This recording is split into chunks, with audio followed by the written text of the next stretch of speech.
She said it so casually, like we were talking about cake flavors or paint colors. We've already chosen a name, my sister smiled. If it's a girl, we're going to call her Eliana.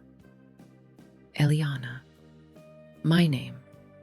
My baby's name. The name I had loved since I was 12 years old.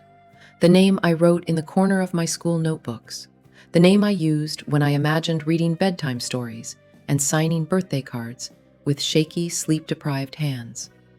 Everyone in my family knew that. At every Christmas, every birthday, every stupid little conversation about the future, it was a running joke. Emma already has her baby name picked out. I used to laugh with them, hand over my heart, pretending to be embarrassed. But secretly, I held that name close, like a tiny piece of certainty in a world that felt unpredictable. I thought that even if my body failed me, even if month after month the test stayed negative, even if infertility took everything else, it wouldn't take that. So when Laura said it out loud at my mother's dining table, her hand resting on her own pregnant belly, everyone leaning in, that name hit me harder than any diagnosis ever had. For a second, the room blurred. I could hear people reacting around me. Oh, that's beautiful. So elegant. I love it. So classy. I just sat there, my fork frozen halfway to my mouth, salmon growing cold on my plate, the sound of my own heartbeat roaring in my ears. That's a lovely name, I heard myself say. The words tasted like metal. I saw my mom glance at me from across the table, just the quickest flicker of her eyes, the smallest tightening around her mouth. She knew. She remembered. But she didn't say anything. Not with everyone there. Not with Laura glowing and everyone fussing and the air thick with celebration. I don't blame her. People don't know what to do with our kind of grief. The quiet kind. The invisible kind. The kind that sits in the corner, smiling politely while the rest of the world clinks glasses around a new bump. My name is Emma. I've been trying to have a baby for 4 years. And the night my sister used my baby name felt like the universe underlined in thick black ink that my suffering didn't matter to anyone but me. To understand why that name cuts so deeply, you have to go back, long before fertility clinics and blood tests and bruised veins. Back to when we were just 2 girls sharing a bedroom and a future that felt wide open. I was 12 when I first saw it. Eliana. It was printed in tiny letters in the middle of one of those baby names A to Z books Mom kept on a shelf, left over from when she was pregnant with Laura. I'd pulled it down one rainy afternoon because I was bored and nosy, lying on my stomach on the carpet, flipping through pages of names and meanings. God has answered. That's what it said underneath. I remember tracing the letters with my fingertip. Eliana. I said it out loud, just to see how it felt in my mouth. Soft, musical, strong without being sharp. Laura was 9, sprawled on the bed, chewing crisps and reading a comic. She said without looking up. If I have a daughter one day, I told her, I'm going to call her Eliana. She snorted. You're 12. You don't even like babies. She wasn't entirely wrong. At that age, babies were just noisy, sticky creatures that ruined perfectly good, grown-up conversations. But the idea of one that would be mine?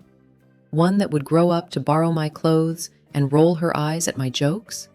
That felt different. I wrote the name on the inside cover of my diary. I practiced signing Mum next to it. I imagined a tiny girl with my dark hair and Daniel's warm eyes long before I even knew Daniel existed. Life moved on. Exams, university, jobs, dates, heartbreaks. The name stayed. It sat quietly in the background of my 20s, like a password to a future chapter. I didn't obsess about it. I just knew. The way you know the town you grew up in, or the smell of your grandmother's cooking. Familiar, waiting. When I met Daniel at 27, something in me relaxed for the first time. He was kind. In a world full of men trying desperately to be impressive, he was steady. He asked questions and actually listened to the answers. He laughed with his whole face, eyes crinkling, shoulders shaking. On our third date, when things were starting to feel like they might be real, he asked me, "Do you want kids?" I didn't hesitate. "Yes," I said, "more than anything." He smiled that quiet, serious smile of his. "Good," he replied. "Me too." I didn't tell him about the name yet. It felt too precious, too early, like showing someone your diary before you decided if they were staying. I did tell him, eventually. It was one of those slow Sunday mornings, the kind where the light comes in soft and the world feels like it's holding its breath. We were still in that shiny, early stage where everything felt like possibility.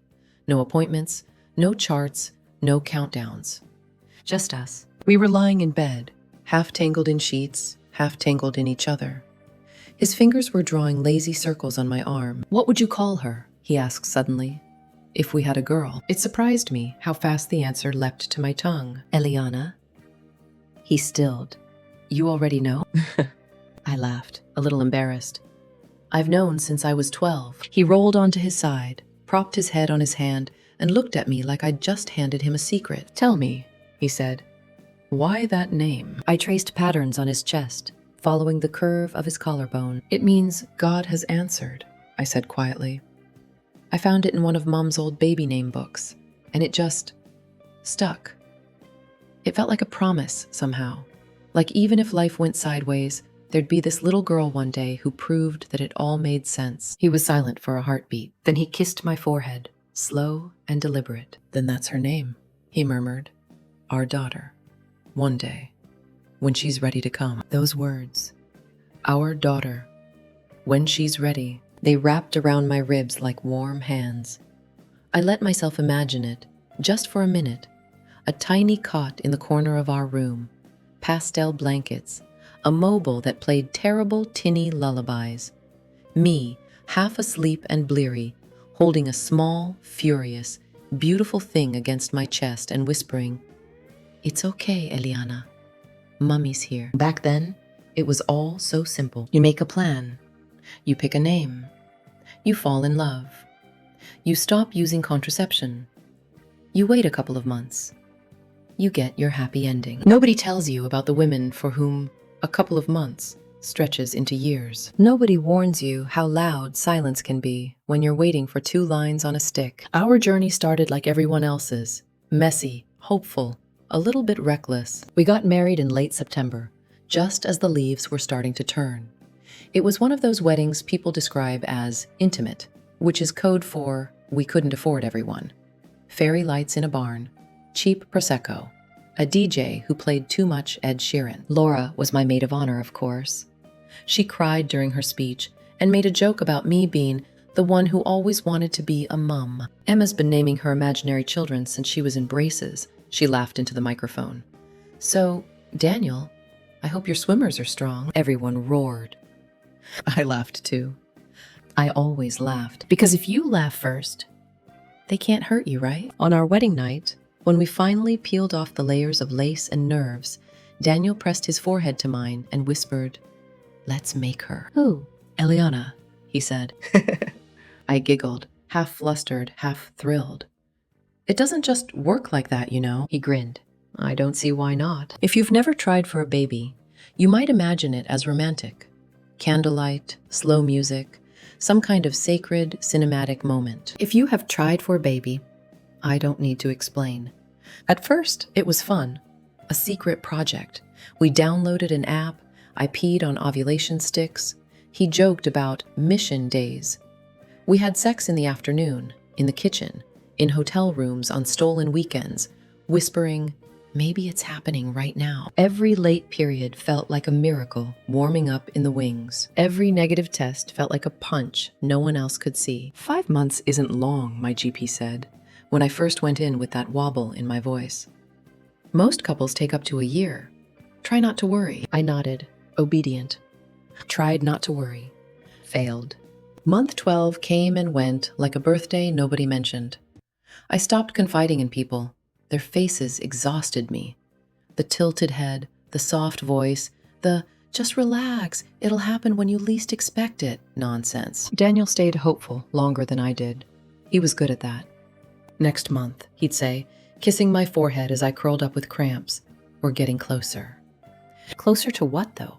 Nobody could tell us. Year 2 was when things started to fracture. Not our marriage, never that.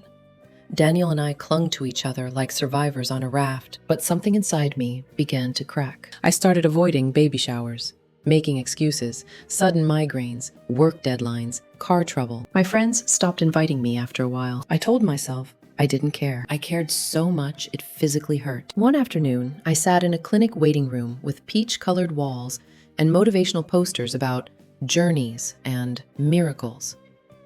Daniel held my hand while we waited for the fertility specialist. Dr. Okafor was kind. Mid-50s, warm eyes. She asked questions gently, took notes, ordered tests, blood work, ultrasounds, semen analysis, HSG. Acronyms I'd never heard before suddenly ruled my life. The results came back weeks later. "Unexplained infertility," Dr. Okafor said, her voice careful. "Everything looks normal. Your ovarian reserve is good. Daniel's sperm count is excellent. Sometimes we just don't know why it's not happening." I stared at her, frustrated. "So there's nothing wrong, but also everything's wrong?" She nodded. "I know that's frustrating, but it doesn't mean it won't happen. It just means we need to be patient and consider assisted options when you're ready." Patient. I'd been patient for 2 years. How much more patience did the universe require? We started IUI, intrauterine insemination. 3 cycles, timed perfectly, monitored obsessively. The first cycle, I was optimistic. This would work. It had to work. I lay on the examination table, legs in stirrups, while the doctor threaded the catheter through my cervix.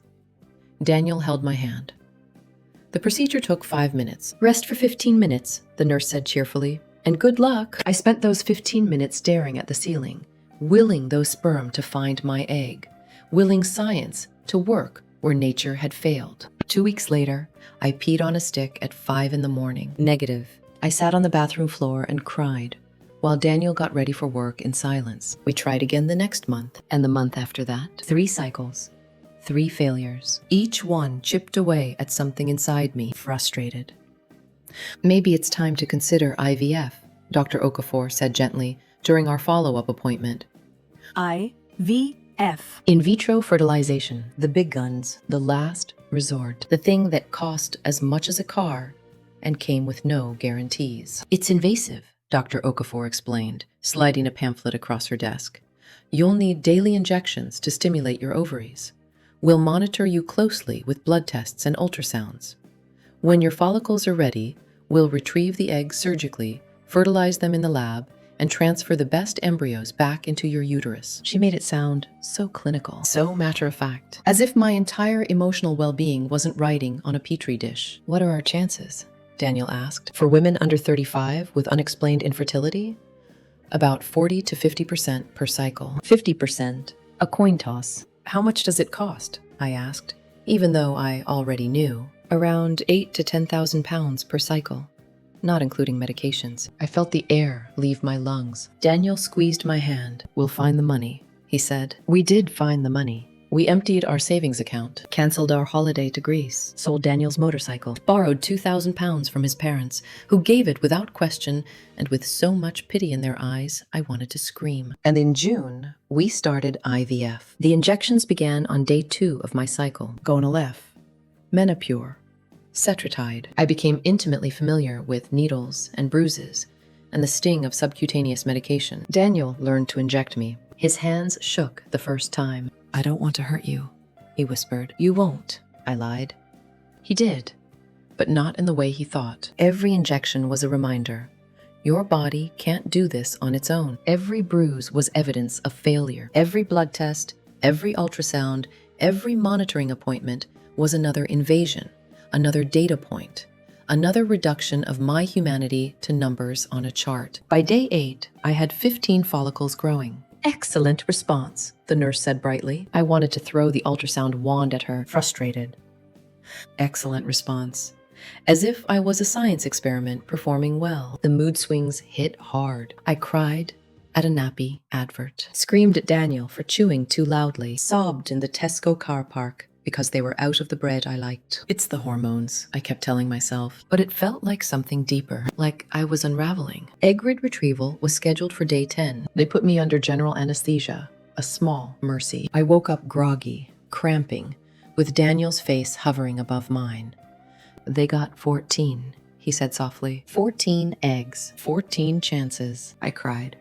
Not from joy, from exhaustion. I just want this to be over, I whispered. He kissed my forehead. I know, me too. The call came the next morning. 11 of your 14 eggs fertilized, the embryologist said.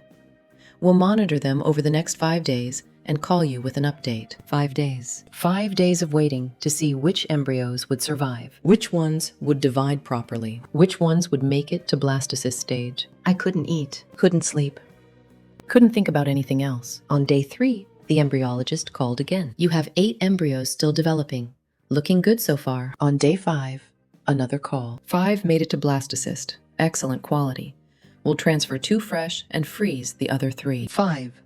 Out of 14 eggs, 5 embryos. It felt like both a victory and a loss. Transfer day was surreal. I lay on the examination table again, bladder painfully full as instructed, watching the ultrasound screen as the doctor guided a thin catheter through my cervix and released 2 tiny embryos into my uterus. They were barely visible. 2 specks of hope. 2 maybes. Come on, I breathed. Please, please stick. Daniel gripped my hand. The doctor smiled. Good luck. Rest for today, then normal activity. We'll do a blood test in 2 weeks. 2 weeks. The 2-week wait. Psychological torture. Every day, I analyze my body for signs. Was that cramping implantation? Or my period coming? Was that nausea pregnancy? Or stress? Were my breasts sore because of hormones?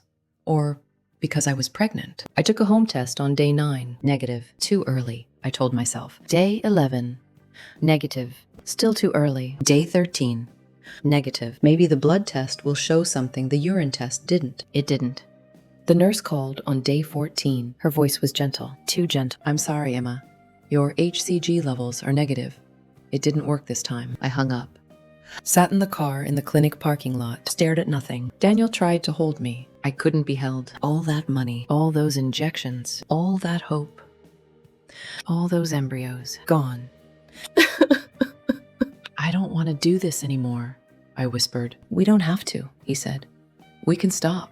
We can just be us. But who was us without the dream of her? Without Eliana waiting somewhere in the future? I felt like I was sorrowful, mourning someone who'd never existed. We took a break after that. No more treatments. No more appointments. Just trying to remember who we were before infertility consumed us. But the grief followed me everywhere. In the cereal aisle at the supermarket, past the nappies. At work, when a colleague announced her pregnancy. At night, lying awake, wondering what I'd done wrong. Daniel tried to reach me, but I'd gone somewhere he couldn't follow. Somewhere dark and hollow and silent. That's when Laura called. I was sitting on the sofa, staring at the wall, contemplating whether I had the energy to make dinner, or if we'd just order takeaway again, when my phone buzzed. Her name lit up the screen. I almost didn't answer, but she was my sister, my maid of honor, the girl I'd shared a bedroom with for 18 years. So I answered. Em, oh my God, I have news. My stomach dropped before she even said it. I knew. The tone, the excitement, the breathlessness. I'm pregnant. Can you believe it? We weren't even trying. It just happened. Like we'd only been off birth control for 2 months and boom, positive test. The room tilted. My vision blurred at the edges. My hand gripped the phone so tightly, my knuckles went white. That's wonderful, Laura. Congratulations. She didn't hear the flatness. Or maybe she did and chose to ignore it. I know, right? I'm still in shock. Mum's over the moon. She literally cried when I told her. Oh, and we're going to do a little family dinner next week to celebrate properly. You and Daniel will come, yeah? Yeah, I heard myself say. Of course. Perfect. I'll text you the details. Love you. She hung up. I sat there, phone still pressed to my ear, listening to the dial tone. Daniel found me 20 minutes later, still in the same spot, crying, tears streaming silently down my face. He didn't ask. He just sat beside me and held my hand. She's pregnant. He closed his eyes. I know. The family dinner was exactly as awful as I'd imagined. We drove to Mom and Dad's house on a gray Sunday afternoon. Laura's car was already in the driveway. My chest tightened. Daniel reached for my hand. We don't have to stay long, he said. An hour, 2, max. Then we can leave. I nodded, tried to breathe, failed. Inside, Mom had laid out a spread. Sandwiches, crisps, a cake with pink and blue icing that said, "Congratulations." Laura glowed in the center of the room, one hand resting protectively on her still flat stomach. "Emma, you're here." She hugged me tight, too tight. I hugged back, tried to mean it. Mom ushered us to the table. Dad poured sparkling cider. Mom raised her glass. To Laura and Tom, and to our first grandchild. Everyone clinked glasses. I lifted mine, smiled, drank, tasted nothing. The conversation swirled around me. Due dates, ultrasounds, morning sickness, baby names. Everyone had an opinion. Everyone had advice.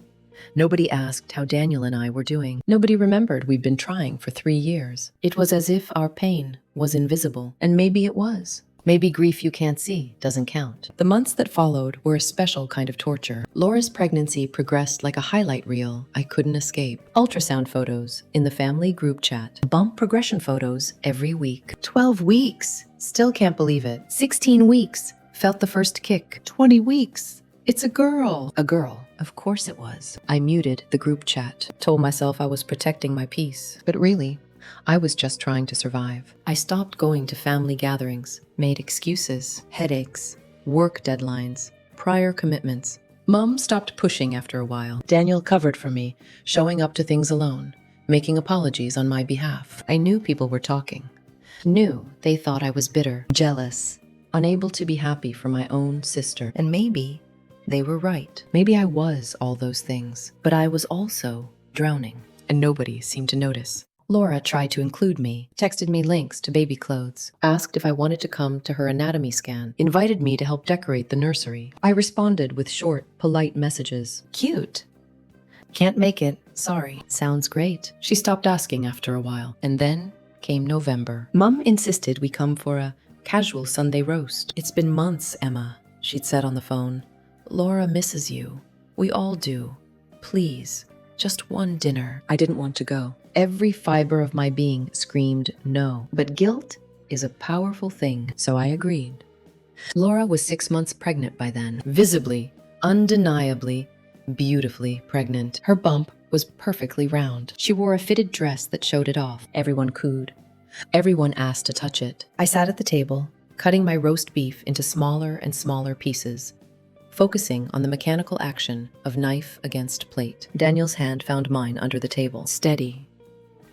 Grounding. The conversation flowed around me. Work, weather, Christmas plans. I nodded in the right places, smiled when appropriate, counted down the minutes until we could leave. And then Laura leaned back in her chair, one hand on her belly, and smiled that smile. The one that said, "I have something to share, and I'm bursting to tell you." "So, Tom and I have been talking," she said, "and we've finally chosen a name." Mum perked up immediately. "Oh, what is it, darling?" Laura's eyes flicked to me, just for a second, just long enough for me to see something there. Knowledge, awareness, maybe even cruelty. Then she looked back at Mum and beamed. "If it's a girl, we're going to call her Eliana." Time stopped. The room went completely silent. Not the good kind of silent.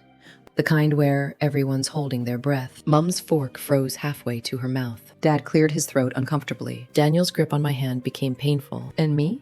I felt like someone had reached into my chest and squeezed. "Eliana?" I didn't mean to say it out loud, but it came out anyway. A ghost of a word. A prayer. A plea. Laura's smile didn't falter. "Yeah, we love it. It's so elegant, timeless. And the meaning is just beautiful. God has answered." It's perfect for her, don't you think? She was looking right at me now, waiting for my response, waiting for me to bless this theft. Mum finally found her voice. Laura, sweetheart, you know that's... What, Mum? It's a pretty name. I'm allowed to like pretty names. The casualness of her tone, the breeziness, as if she hadn't just reached into my soul and taken the one thing I'd protected for decades. I set down my fork very carefully, very slowly. You know that's my name. Laura blinked at me, all innocence, all wide-eyed confusion. Your name? Emma. You don't own a name. I've been talking about that name since I was 12 years old, Laura. Everyone at this table knows that. You made a joke about it in your speech at my wedding.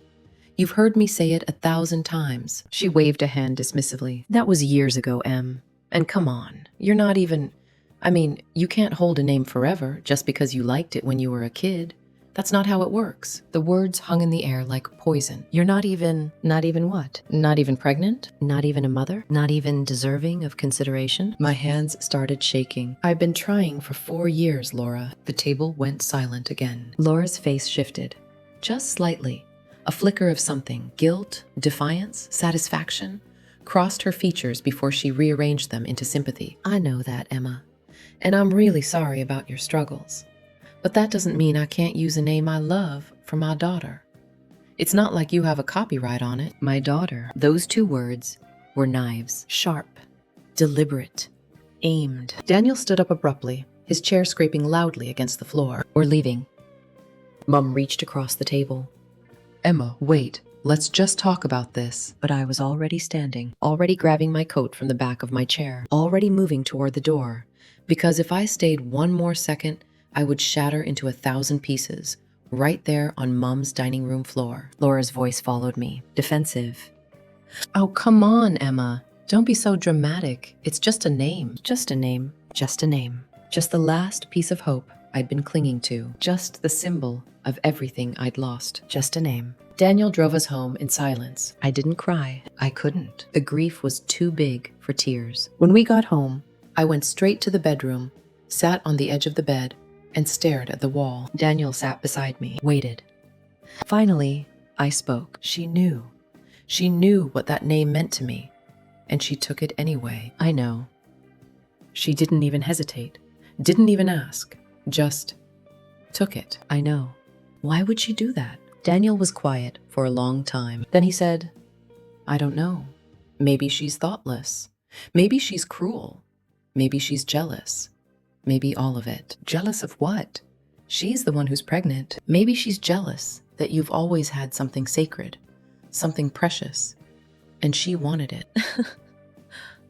That broke me. I curled into his chest and sobbed. For the name, for the years of trying, for the sister I thought I had, for the daughter I didn't know if I'd ever hold. Daniel held me through all of it. The next morning, Laura texted, Hey, I know you're upset, but I really think you're overreacting. It's just a name. Let's not make this a big deal, okay? Love you, XX. I stared at the message for a long time, read it over and over, tried to find any hint of understanding, any acknowledgement of what she'd done. There was none. Just dismissal, just invalidation, wrapped in emojis and kisses. I blocked her number. Cutting off my sister wasn't a decision I made lightly, but it was the only way I could breathe. I stopped going to family events altogether, stopped responding to group chats, stopped pretending I was fine. Mom called, of course, multiple times, left voicemails that got progressively more desperate. Emma, please, let's talk about this. I know you're hurt, but Laura's your sister. She didn't mean to upset you. She didn't think. That's the problem, I wanted to scream. She didn't think. About me. About what I've been through, about how much that name mattered. But I didn't call her back. Couldn't. Finally, she showed up at our door one Saturday morning. Daniel answered. I heard their voices in the hallway. His, measured and protective. Hers, pleading. Then he came to find me in the bedroom. Your mom's here. Do you want to see her? I did. And I didn't. But I couldn't hide forever. So I went to the living room. Mom sat on the edge of the sofa, handbag clutched in her lap, looking smaller than I'd ever seen her. Emma, she said, standing when I entered. Oh, sweetheart. She tried to hug me. I let her. But I didn't hug back. We sat down. Daniel hovered in the doorway, unsure whether to stay or go. I'll make tea, he said finally, disappearing into the kitchen. Mom twisted her hands together. I know you're upset with Laura. Upset doesn't even begin to cover it. She told me what happened at dinner, and I want you to know I understand why you're hurt. Do you? She looked at me then, really looked at me. You've been carrying that name since you were a little girl. I know that. I should have said something at dinner. I should have stopped her. But you didn't. No, I didn't. And I'm sorry. Frustrated. She's not sorry, though, is she? She thinks I'm being dramatic. She told me to get over it and stop making a big deal out of it. Mom sighed. She's young and pregnant. And sometimes people don't realize how their actions affect others until it's too late. She's 29, Mom, not a child. And being pregnant doesn't give you a free pass to hurt people. I know. And you know what hurts most? It's not even just the name. It's that she looked at me at 4 years of pain and loss and grief and decided it didn't matter, that her happiness was more important than my heartbreak. Mom's eyes filled with tears. What do you want me to do, Emma? Tell her to change the name? She won't. You know she won't. I don't want you to do anything. I need you to see me, to validate that what she did was wrong, to not make excuses for her. She reached for my hand. You're right. It was wrong. And I'm sorry I didn't say that sooner. We sat in silence for a while. Daniel brought tea. Mom stayed for another hour. We didn't fix everything, but it was a start. The months that followed were the darkest of my life. I went to therapy twice a week, sat in Dr. Patel's beige office with the soft lighting and the tissue box that was always perfectly placed on the side table. She asked gentle questions, never pushed, never judged. You're grieving multiple losses, she said during one session. Not just the babies you haven't had, but the future you imagined, the sister relationship you thought you had, the name that symbolized hope, the version of yourself who believed the world was fair. How do I stop grieving something that never existed? You don't stop, she said. You learn to carry it differently. Grief doesn't disappear, Emma. It transforms. It becomes part of you. But it doesn't have to define you. I cried in every session, sometimes quietly, sometimes violently. Dr. Patel sat with me through all of it, never rushing, never uncomfortable, just present. One day, she suggested I join a support group. There's a group for women experiencing infertility. They meet Thursday evenings. I think it might help to talk to people who understand. I resisted at first. The idea of sitting in a circle with strangers, sharing my pain, felt exposing, vulnerable, but I also felt so alone, so isolated, so tired of carrying this by myself. The support group met in a community center, folding chairs arranged in a circle, a table with tea and biscuits nobody touched. 7 women, all different ages, all carrying the same haunted look in their eyes. The facilitator, a woman named Janet who'd been through IVF 6 times before, finally having her son, welcomed me warmly. We're glad you're here, Emma. There's no pressure to share. Just listen if that's all you can manage tonight. I nodded, sat down, tried to disappear into my chair. One by one, the women shared their stories. Sarah had been trying for 8 years. 3 rounds of IVF, all failures. Considering adoption, Priya had lost 5 pregnancies, all between 6 and 12 weeks. Doctors couldn't tell her why. Claire was on her 4th round of IVF. Just found out it failed again that morning. Jen had unexplained infertility, like me. 3 years in, considering whether to stop trying. Each story was different. Each story was the same. Pain, loss, grief, hope, despair, resilience. When it came to my turn, I hesitated. I'm Emma. I've been trying for 4 years. Unexplained infertility. 1 round of IVF. Didn't work. And my sister just used the baby name I've been saving since I was 12. The room was silent for a moment. Then Sarah said, "Your sister did what?" And suddenly, everyone was talking, sharing their own stories of family betrayal. Sisters who got pregnant easily, friends who complained about their children, in-laws who asked invasive questions, colleagues who said, "Just relax," like it was medical advice. For the first time in months, I didn't feel alone. I felt seen, understood, validated, calm. After the meeting, Claire came up to me. "That thing with your sister? That's brutal. I'm so sorry. Thank you." My sister did something similar. Not the name, But she announced her pregnancy at my birthday dinner, right after my second miscarriage. Didn't even think about how it would feel for me. What did you do? Cut her off for a year. Eventually forgave her. But it took time.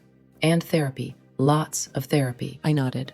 I don't know if I'll ever forgive mine. She squeezed my arm. That's okay too. You get to decide what you can live with. I kept going to the group. Every Thursday. Sometimes I shared. Sometimes I just listened. But every week I felt a little less broken, a little more understood, a little more capable of surviving this. Daniel and I also started to rebuild. Not our fertility journey, but our relationship. We'd been so consumed by trying to have a baby that we'd forgotten how to just be married. So we started dating again. Picnics in the park, movie nights, cooking elaborate meals together, long walks where we didn't talk about ovulation or test results or next steps, just us. Remembering why we fell in love in the first place. One evening, lying in bed, he asked me the question I'd been avoiding. Do you still want to be a mother? More than anything. Then we'll keep trying, however long it takes. However it happens. I rolled over to face him. What if it never happens? What if we've used up all our chances? He cupped my face. Calm. Then we'll build a different life. And it'll still be beautiful. Because you'll be in it. We'll travel, adopt, foster, or just be us. But we'll be okay. I promise. I kissed him, tasted salt from my own tears, whispered, "Thank you." He held me until I fell asleep, and for the first time in a long time, I believed him. Calm. We would be okay. Maybe not in the way we'd planned, but okay. Daniel and I decided to take a break from treatment. No more appointments, no more injections, no more countdowns.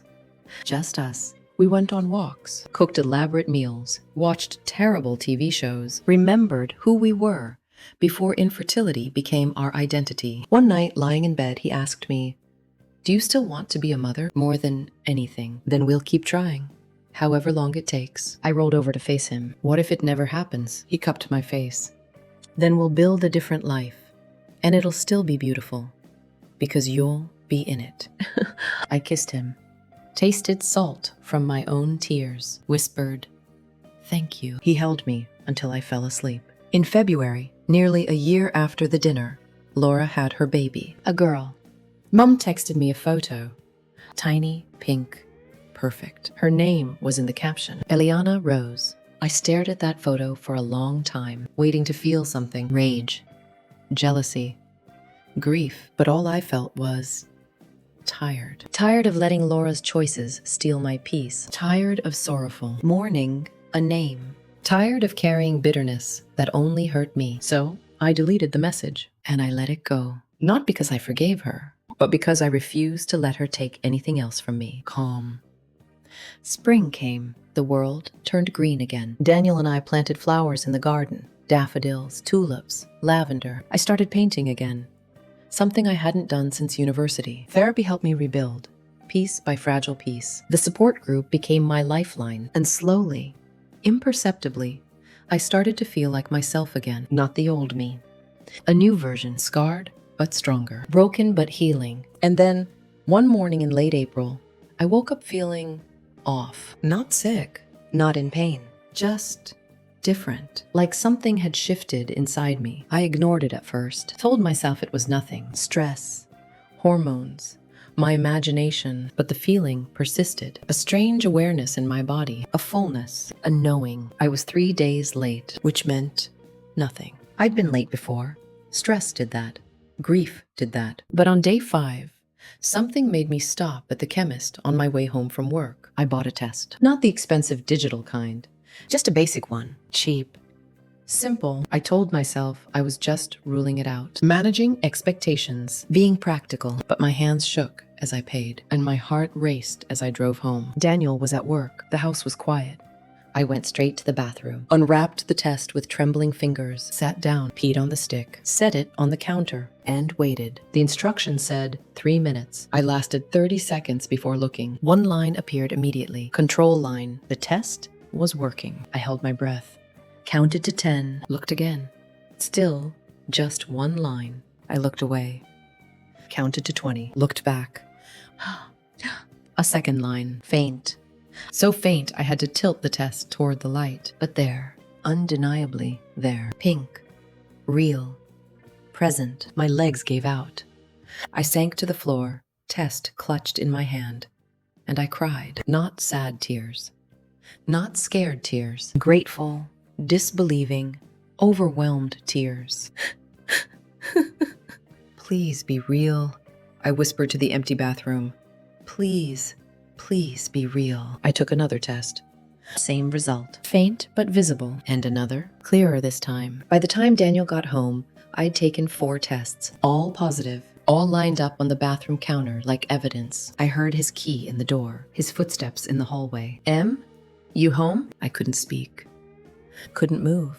He found me sitting on the bathroom floor, surrounded by pregnancy tests. He froze in the doorway, stared at me, then at the tests, then back at me.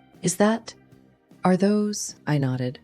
His face crumpled. He dropped to his knees beside me and pulled me into his arms. We cried together, shaking, holding each other like we'd just survived a storm, because we had. The next morning, I called Dr. Okafor's office. I need to book a blood test. I think I might be pregnant. The receptionist was lovely. Congratulations. We can see you this afternoon if you're free. I went alone. Told Daniel I needed to do this by myself. He understood. The blood draw took 2 minutes. We'll have results tomorrow, the nurse said. Try not to worry. Try not to worry. I spent the next 24 hours in a state of suspended breath, afraid to hope, afraid not to. When my phone rang the following afternoon, I almost didn't answer, but I did. Emma, it's Dr. Okafor. I have your results. My heart stopped. You're pregnant. Your HCG levels are at 62, which is perfect for 4 weeks. Congratulations. I sat down hard on the sofa. Are you sure? She laughed gently. I'm sure. I'd like to see you in 2 weeks for a follow-up blood test to make sure your levels are rising appropriately. But yes, you're definitely pregnant. I hung up, stared at nothing, and then I called Daniel. He answered on the first ring. Well? It's real. I'm pregnant. I heard him choke up on the other end. I'm coming home. He did. Left work early, burst through the door and swept me into his arms. We didn't celebrate. Not yet. We were too scared, too scarred by previous losses. But we held each other, and we hoped, quietly, cautiously. The first trimester was terrifying. Every trip to the bathroom, I checked for blood. Every twinge, every cramp, every flutter sent me into panic. Daniel tried to reassure me. It's going to be okay. I can feel it. But I couldn't feel it. I was too afraid to feel anything. The 6-week scan was agony. I lay on the examination table, Daniel's hand in mine, staring at the ultrasound screen, waiting, praying. And then a flicker. Tiny, rapid, unmistakable. There's the heartbeat, the sonographer said, smiling. Strong and steady. Everything looks perfect. I burst into tears. Daniel kissed my forehead over and over. She's real, Em. She's really real. I nodded, too overwhelmed to speak. The 8-week scan showed growth. The 12-week scan showed a baby, a whole baby, with arms and legs and a face, moving, alive, growing inside me, calm. At 16 weeks, I finally started to believe it, started to let myself hope, started to imagine a future where this baby was in our arms. At 20 weeks, we found out we were having a girl. Daniel cried in the ultrasound room. The technician smiled. Congratulations, I whispered. Thank you. But I was thanking something bigger than her. We didn't tell anyone for a long time. Protected this pregnancy fiercely, kept it sacred, just ours. But eventually, we had to share. I called Mom first. She cried. Oh, Emma. Oh, sweetheart. I'm so happy for you. Thanks, Mom. How far along? 22 weeks. 22? Emma, why didn't you tell me sooner? I needed time. Needed to feel safe before I could share. She understood. Can I tell your dad? Yes, but not Laura. Not yet. Silence. Okay, I understand. I didn't tell Laura. Didn't reach out. Didn't feel the need to. This pregnancy was mine. My joy. My miracle. And I refused to let her shadow fall over it. She'd find out. Eventually. But on my terms, not hers. Choosing a name took time. We sat in the nursery one evening. Pale yellow walls, secondhand cot, rocking chair in the corner. What about names? Daniel asked. I took a deep breath. Calm. Not Eliana, he nodded. I know. I need a name that's ours. Not stolen, not borrowed, not haunted. Just ours. We sat in silence for a while. Names floated through my mind. Rose, Lily, Grace, Hope, all beautiful, none quite right. Then I remembered something. A name I'd seen once in a baby name book years ago and dismissed because I'd already chosen Eliana. What about Zara? Daniel looked at me. Zara? It means blooming flower or princess, depending on where you look. But I like that it means blooming because that's what this feels like. After years of winter, blooming. He smiled, reached for my hand. Zara. I repeated it, tested it on my tongue, let it settle in my heart. Calm. Zara. I love it, he said. Zara, our daughter. And just like that, she had a name. Not the name I'd carried since childhood, but a better one. A name born of survival, not fantasy. A name that belonged only to us. I gave birth to Zara on a rainy October morning. 41 weeks and 2 days. Labor started in the middle of the night. Slow, steady contractions that woke me at 2 a.m. I lay there in the dark, hand on my belly, timing them. 10 minutes apart. Then 8, then 5. Danny, I whispered, shaking his shoulder. It's time. He sat up immediately, wide awake, adrenaline flooding his system. Are you sure? Should we go now? Calm. Not yet. Let's wait until they're closer together. We waited. Paced the house. Timed contractions. Daniel made toast I couldn't eat. I bounced on the birthing ball we'd bought weeks ago. By 6 a.m., the contractions were 3 minutes apart. Intense. All-consuming. We drove to the hospital through rain-slicked streets, sunrise just beginning to break through the clouds. Labor was long. 16 hours. I'd read about it, prepared for it, but nothing prepares you for the reality of it. The pain, the exhaustion, the surrender. Daniel never left my side, held my hand through every contraction, reminded me to breathe when I forgot, told me I was strong when I was certain I couldn't do it. I can't. I sobbed at hour 14. I can't do this anymore. You can, he whispered, pressing his forehead to mine. You're almost there. She's almost here. And she was. At 6:47 p.m., after one final, primal push, Zara entered the world. Tiny. Furious. Perfect. They placed her on my chest immediately. Warm. Slippery. Screaming. I looked down at her scrunched up red face and felt the last piece of my broken heart click into place. Hi, Zara. I breathed, voice shaking. I've been waiting for you. She blinked up at me with dark, unfocused eyes, her tiny hand wrapped around my finger, and I knew that every injection, every negative test, every tear, every moment of despair had led to this, to her. Not Eliana. Zara, my daughter, the one who was always meant to be mine. Daniel kissed my forehead, tears streaming down his face. You did it, Em. She's here. She's really here. I nodded, too overwhelmed to speak. We stayed like that for a long time, the three of us. A family, finally. We didn't tell my family right away. I needed time. Time to hold her, without the weight of their opinions. Time to be a mother, before I was a sister or a daughter again. Time to protect this sacred, fragile space we'd created. Daniel took photos. Zara in her yellow hospital hat. Zara yawning. Zara sleeping on my chest. But we didn't share them. Not yet. After 3 days, we brought her home. Drove slowly, carefully. Terrified and exhilarated in equal measure. Set up camp in our living room. Learned how to change nappies and swaddle and decipher different cries. It was exhausting. Beautiful. Overwhelming. Everything I'd dreamed and more. Calm. At 2 weeks, I finally felt ready to tell Mum. I sent her a single photo. Zara, sleeping in her yellow onesie, one tiny fist curled near her cheek. The caption read, Zara, born October 8th. Mum and baby doing well. My phone rang within seconds. Oh, Emma, oh, sweetheart. She's beautiful, absolutely beautiful. Thank you, Mum. Can I come visit? Can Dad and I come meet her? I hesitated. Soon, but not yet. I need a bit more time. She didn't push. Of course, whenever you're ready, we'll be here. Thanks, Mum. I'm so proud of you, Emma. So proud. Those words, simple, but they meant everything. Laura sent a message about 3 weeks later. I'd unblocked her number by then, not because I'd forgiven her, but because holding on to anger was exhausting. And I didn't want Zara to grow up in the shadow of a family feud. Her message was short.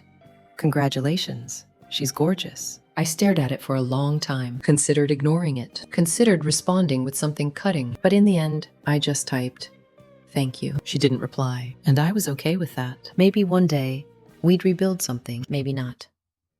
Either way, I'd be fine. Because I had Daniel. I had Zara. I had a life I'd fought like hell to build. And no one, not even Laura, could take that from me. Zara is 6 months old now. She has Daniel's eyes and my stubborn chin and lungs that could wake the dead. She laughs at the dog, screams when I put her down, reaches for everything with sticky, curious hands. Every day with her is a miracle I don't take for granted. Every milestone, first smile, first laugh, first time she slept 4 hours straight, feels like a gift. People ask me if I'll try for another. I don't know yet. Maybe.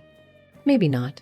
For now, this is enough. She is enough. More than enough. Sometimes I think about the name, about Eliana, about the girl I imagined for so many years, and I realize she was never real. She was a symbol, a placeholder, a dream I held too tightly. Zara is real, solid, warm, here, sleeping in my arms right now, making those tiny baby snores that sound like contentment. And she's better than any dream I could have invented. Better because she's real, because she's ours, because she came when we stopped chasing and started healing.